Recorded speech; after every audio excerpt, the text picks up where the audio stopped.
បាទសួស្តីបងប្អូនបាទមកមើលពូជនេះមួយអានេះតែมันចងទេតែឃើញវាលុយជាប់ចឹងហ្នឹងហើយលុយជាប់ច្រើនហ្នឹង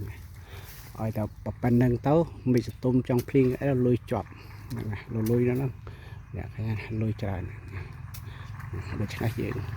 ចាប់រួមហ្នឹង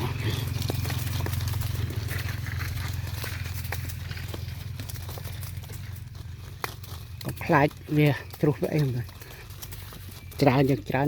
កុំខ្លាចបាទហ្នឹងហើយកុំខ្លាចវាប្រលេះវាអីវាជ្រុះវាអីហ្នឹងជ្រុះអស់កងបងជ្រុះដល់កងបងអូណែ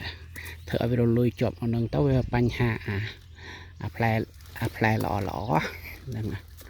ផ្លែល្អវាជាប់បញ្ហាទៅនឹងមួយដែរបាទដូច្នេះយើងព្យាយាមមកទឹកពីទឹកអី